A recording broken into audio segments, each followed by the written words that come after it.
আসসালামু আলাইকুম বন্ধুরা, আশা করি সবাই ভালো আছেন। সম্মানিত দর্শকবৃন্দ, সর্বশেষ এবং গুরুত্বপূর্ণ আপডেট হলো ইরানের পররাষ্ট্রমন্ত্রী একটি বড় বক্তব্য দিয়েছেন এবং সরাসরি যুদ্ধের হুঁশিয়ারি দিয়েছেন। ইরানের পররাষ্ট্রমন্ত্রী আরাকচি বলেছেন, যদি ইসরায়েল বৈরুত বা লেবাননের উপর হামলা করে তাহলে আমরা যুদ্ধ শুরু করব। আমরা আমাদের সব মিত্র ও সহযোগীদের জানিয়ে দিয়েছি যে লেবাননের উপর হামলা আর সহ্য করা হবে না। যদি ইসরায়েল কোনো উস্কানিমূলক পদক্ষেপ নেয় তাহলে আমরা সরাসরি ইসরায়েলের উপর হামলা চালাবো। গতকাল আমি আপনাদের একটি খবর জানিয়েছিলাম, সে খবর একটি বড় আপডেট এসেছে। যুক্তরাষ্ট্রে ইসরায়েল ও লেবাননের মধ্যে বৈঠক হয়েছে এবং একটি চুক্তি সম্পন্ন হয়েছে। তবে এই চুক্তি নিয়ে প্রশ্ন উঠছে, কারণ এতে বলা হয়েছে যে হিজবুল্লাহ লিতানি নদীর এলাকা থেকে পিছু হটবে। বর্তমানে হিজবুল্লাহ লিতানি নদীর সামনের অংশ পর্যন্ত অবস্থান করছে, সেখান থেকে তারা সরে যাবে এবং পুরো এলাকা লেবাননের সেনাবাহিনীর নিয়ন্ত্রণে তুলে দেবে। এছাড়া হিজবুল্লাহ ইসরায়েলের উপর হামলাও করবে না। কিন্তু এই চুক্তির কোথাও উল্লেখ নেই যে ইসরায়েল লেবাননের যে ভূখণ্ড দখল করেছে তা ছেড়ে দেবে কিনা, ইসরায়েলি সেনাবাহিনী লেবানন থেকে প্রত্যাহার হবে কিনা, সেটিও এই চুক্তির অংশ নয়। যুক্তরাষ্ট্র, লেবানন ও আমেরিকা যৌথভাবে একটি বিবৃতি দিয়েছে, যেখানে বলা হয়েছে যে এই অঞ্চলে ইরান অস্থিতিশীলতা সৃষ্টি করছে এবং ভয় ও আতঙ্কের পরিবেশ তৈরি করছে। তারা এর নিন্দা জানিয়েছে। মনে রাখবেন, লেবাননের বর্তমান প্রেসিডেন্ট সে ব্যক্তি যাকে নিয়ে ডোনাল্ড ট্রাম্প একসময় বলেছিলেন, যদি তাকে লেবাননের প্রেসিডেন্ট না করা হয় তাহলে আমি লেবাননকে এক পয়সারও সাহায্য করব না। তাই আপনার কি মনে হয়, লেবানন কি সত্যি তার প্রেসিডেন্টের নিয়ন্ত্রণে আছে? না, পুরো লেবাননই আমেরিকার নিয়ন্ত্রণে রয়েছে। এই বিষয়গুলো যত দ্রুত বুঝবেন, খবরগুলো বুঝতে তত সহজ হবে। এখন প্রশ্ন হলো, তারা দুজন মিলে ঘোষণা করেছে এবং ইরানের নিন্দা করেছে যে ইরান এ অঞ্চলে উত্তেজনা সৃষ্টি করেছে। অথচ ইরানের উপর প্রথম হামলা কে করেছিল? এর উত্তর তো সবাই জানেন। আর যুদ্ধবিরতি থাকা সত্ত্বেও গতকাল কোন দেশ ইরানের দ্বীপ, নৌকা এবং জাহাজের উপর হামলা চালিয়েছে? আমার মতে যদি পৃথিবীতে সবচেয়ে বড় সন্ত্রাসী কেউ থাকে তবে তারা ডোনাল্ড ট্রাম্প ও নেতানিয়াহু। আমি সবসময় বলে আসছি, ইসরায়েলের সঙ্গে প্রকৃত অর্থে যুদ্ধবিরতি সম্ভব নয়। যুদ্ধবিরতি কোনো বাস্তব মূল্যই নেই। এর যুদ্ধবিরতি কার্যকর হওয়ার পর থেকে যে যুদ্ধবিরতি ইসরায়েল ও যুক্তরাষ্ট্রের উদ্যোগে হয়েছে, তারপরও ইসরায়েল লেবাননে বোমাবর্ষণ চালিয়ে 8 জনের বেশি লেবানিজ নাগরিককে হত্যা করেছে। এমন চুক্তির লাভ কি? যে চুক্তির পর পুরো বিশ্ব নিজের চোখে দেখেছে যে যুদ্ধবিরতি ঘোষণা হওয়ার পরও ইসরায়েল লেবাননে বোমাবর্ষণ করছে, আর লেবাননের যেসব এলাকা ও বাড়িঘর ইসরায়েল দখল করেছে সেগুলো ধ্বংস করে দিচ্ছে। এমন যুদ্ধবিরতির কোনো মানেই হয় না। ডোনাল্ড ট্রাম্প বলেছেন যে তিনি জানতেন না। ট্রাম্প নিজে বলেছেন, আমি জানতাম না যে হিজবুল্লাহর সঙ্গে কথাও বলা যায়। জীবনে প্রথমবার আমি হিজবুল্লাহর সঙ্গে কথা বলেছি। ট্রাম্প আরও স্পষ্ট করে বলেছেন যে ইরানের বিষয়ে এবং লেবাননের বিষয় আলাদা। আমরা এই দুটি বিষয় নিয়ে আলাদাভাবে আলোচনা করছি। এরপর নেতানিয়াহু বলেছেন যে আমরা, অর্থাৎ ইসরায়েল ও লেবানন, শান্তিপূর্ণভাবে বসবাস করতে চাই। বলুন তো, ইসরায়েলের সঙ্গে শান্তির কথা কি কারো কাছে বিশ্বাসযোগ্য মনে হচ্ছে? না, তারা শান্তিতে থাকতে পারে না। এটি এক ধরনের নাটকের অংশ, যেখানে নেতানিয়াহু বলছেন যে আমরা ও লেবানন শান্তিতে থাকতে চাই। তিনি আরও বলেন, এ বিষয়ে আমাদের আলোচনা হয়েছে এবং ডোনাল্ড ট্রাম্পও এতে একমত হয়েছেন যে আমরা শান্তিপূর্ণভাবে থাকতে পারি, তবে হিজবুল্লাহকে লেবাননে অস্ত্র সমর্পণ করতে হবে। একই সঙ্গে নেতানিয়াহু ইঙ্গিত দিয়েছেন, বরং স্পষ্টভাবেই বলেছেন যে ইরানের সঙ্গে তাদের সংঘাত বা যুদ্ধ এখনও শেষ হয়নি। আমি তো সবসময় বলি, ইরান ভুল করেছে। যদি যুদ্ধবিরতি করতেই হতো তাহলে আমেরিকার সঙ্গে করত। 40 দিন যুদ্ধ করার পর আমেরিকার সঙ্গে যুদ্ধবিরতি করতে পারত, কিন্তু ইসরায়েলের সঙ্গে যুদ্ধবিরতি না করে নেতানিয়াহুর উপর চাপ অব্যাহত রাখত, ইসরায়েলে হামলা চালিয়ে যেত। তাহলে আজ নেতানিয়াহু এত আত্মবিশ্বাসের সঙ্গে এসব কথা বলতে পারতেন না। নেতানিয়াহুর একটি সাক্ষাৎকার প্রকাশিত হয়েছে, যেখানে তাকে ট্রাম্পের প্রতি কিছুটা নরম অবস্থানে দেখা গেছে। সাধারণত যেভাবে তিনি কঠোর ও প্রভাবশালী ভঙ্গিতে কথা বলেন, এবার তেমনটা করেননি। নেতানিয়াহু বলেছেন, ট্রাম্পের বিশেষ হল ইরানের সঙ্গে আলোচনা করে ইউরেনিয়াম ও পারমাণবিক কর্মসূচি নিয়ে কোনো সমাধান বের করা সম্ভব। আমি চাই ট্রাম্প যা করতে চান তা করার সুযোগ পান, তাকে সুযোগ দেওয়া উচিত যাতে তিনি তার পরিকল্পনা বাস্তবায়ন করতে পারেন। এরপর একজন সাংবাদিক তাকে প্রশ্ন করেন, একটি আলোচনার সময় কি ডোনাল্ড ট্রাম্প আপনাকে পাগল বলেছিলেন? তখন নেতানিয়াহু প্রথমবারের মতো ক্যামেরার সামনে স্বীকার করেন যে হ্যাঁ, আমাকে পাগল বলা হয়েছিল। নেতানিয়াহু বলেন, পরিবারে মাঝে মধ্যে এ ধরনের কথা হয়ে যায়।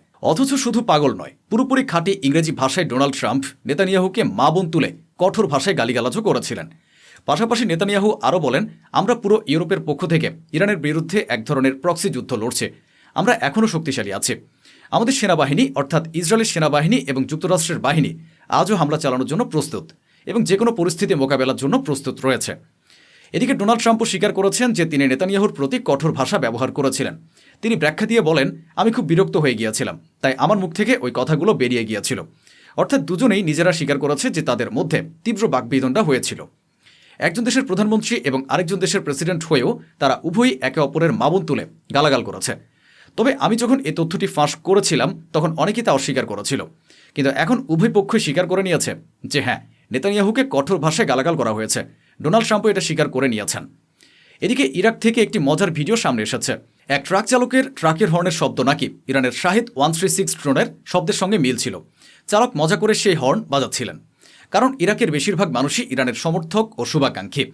পরে ইরাকি পুলিশ সেই শব্দ শুনে মনে করে এটি শাহিদ 136 ড্রোনের মতোই শব্দ শোনাচ্ছে। এরপর তারা ওই ট্রাক চালককে আটক করে। এদিকে গোলাপি শুকর বলেছে, আলোচনায় আয়াতুল্লাহ যুক্ত আছেন এবং আমার ধারণা কোনো না কোনো সমাধান বেরিয়ে আসবে। কিন্তু অন্যদিকে ইরানের সর্বোচ্চ নেতার একজন মুখপাত্র ও উপদেষ্টা স্পষ্ট করে বলেছেন যে যদি শত্রুপক্ষ কোনো ভুল করে বা উস্কানিমূলক পদক্ষেপ নেয় তাহলে ইরান তাদের ক্ষেপণাস্ত্র ও ড্রোনের মাধ্যমে যুক্তরাষ্ট্রসহ শত্রুদের জবাব দেবে। ইরানি গণমাধ্যম আমেরিকান সংস্থা ও যুক্তরাষ্ট্রের সমালোচনা করেছে, আর এই সমালোচনা খুবই যৌক্তিক। যদিও এ কথাটি আমি 1 বছর আগেই বলেছিলাম। ইরানি মিডিয়া জানিয়েছে যে যুক্তরাষ্ট্র প্রথমে কোনো দেশের সঙ্গে বাণিজ্যিক সম্পর্ক গড়ে তোলে, তারপর সেই দেশের মাটিতে বিমান ঘাঁটি বা সামরিক ঘাঁটি স্থাপন করে এবং পরে সেই ঘাঁটি ব্যবহার করে অন্য দেশের উপর সামরিক অভিযান চালায়। এরপর যখন সেই দেশের উপর পাল্টা হামলা হয় তখন যুক্তরাষ্ট্র সেই দেশের কাছে প্রতিরক্ষা ব্যবস্থা ও অস্ত্র বিক্রি করে। এটাই সেই কৌশল যা আমেরিকা দীর্ঘদিন ধরে অনুসরণ করে আসছে। এই গোলাপি শুকরের কথাগুলো তার নিজের বক্তব্যের মাধ্যমেই মিথ্যা প্রমাণিত হচ্ছে। আজ বিশ্বের সবাই বুঝে গেছে যে পৃথিবীর অন্যতম বড় মিথ্যাবাদী হলেন ডোনাল্ড ট্রাম্প। মূল প্রসঙ্গে আসা যাক। এই গোলাপি শুয়োরের চালাকিটা দেখুন। ডোনাল্ড ট্রাম্প ইরানের কাছে শর্ত দিয়েছেন যে কোনো চুক্তি হওয়ার আগে ইরানকে জানাতে হবে তাদের সমৃদ্ধ ইউরেনিয়াম কোথায় সংরক্ষিত আছে। এখন এখানে আমি আপনাদের একটু থামাবো এবং সেই বক্তব্যটির কথা মনে করিয়ে দেব যা গত বেশ কয়েকদিন ধরে, এমনকি সেই 41 দিনের যুদ্ধের মধ্যেও এই গোলাপি শুয়োর বলে আসছিল। এবং যুদ্ধ শেষ হওয়ার পর, অর্থাৎ যুদ্ধবিরতি হওয়ার পর থেকে আজ পর্যন্ত এই গোলাপি শুকর বারবার দাবি করে আসছিল যে যুক্তরাষ্ট্র ইরানের সমৃদ্ধ ইউরেনিয়াম ধ্বংস করে দিয়েছে, ধ্বংসস্তূপের নিচে চাপা দিয়েছে, এমনকি এত গভীরে চাপা পড়েছে যে ইরান নিজেও তা উদ্ধার করতে পারবে না। একটু মনোযোগ দেবেন। যদি সত্যি সব সমৃদ্ধ ইউরেনিয়াম ধ্বংস হয়ে থাকে তাহলে এখন যুক্তরাষ্ট্র কেন ইরানের কাছে জানতে চাইছে যে সেই ইউরেনিয়াম কোথায় রাখা আছে? ট্রাম্প ইরানকে বলেছেন যে চুক্তির আগে যদি সমৃদ্ধ ইউরেনিয়ামের অবস্থান সম্পর্কে তথ্য দেওয়া না হয় তাহলে হরমুজ প্রণালী ঘিরে যে অবরোধ আরোপ করা হয়েছে তা তুলে নেওয়া হবে না। এখন দেখুন, যে সম্ভাবনার কথাটি আমি 1 মাস আগে বলেছিলাম, আপনারা সবাই তার সাক্ষী।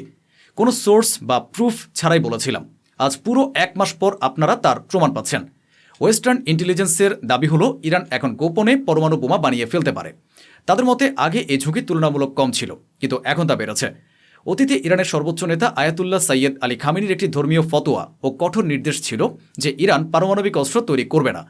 কিন্তু এখন যখন ওনাকে শহীদ বা হত্যা করা হয়েছে তখন ইরানের সাধারণ মানুষ ও জনগণের সবারই একটাই মত যে পারমাণবিক অস্ত্র থাকা উচিত। যেহেতু ইরানের কাছে উচ্চমাত্রার সমৃদ্ধ ইউরেনিয়াম রয়েছে তাই তারা চাইলে গোপনে পারমাণবিক অস্ত্র তৈরি করতে পারে, এমন আশঙ্কা এখন পশ্চিমা গোয়েন্দা সংস্থাগুলো প্রকাশ করেছে। আমি 1.5 মাস আগেই এ সম্ভাবনার কথা বলেছিলাম, আর এখন পশ্চিমা গোয়েন্দা সংস্থাগুলো একই ধরনের সতর্কবার্তা দিচ্ছে। এদিকে আরেকটি অদ্ভুত ঘটনা সামনে এসেছে। যুদ্ধ চলাকালে যুক্তরাষ্ট্রের একটি F-15 যুদ্ধবিমান চালানো পাইলট কুয়েতের আকাশে উড়ছিল।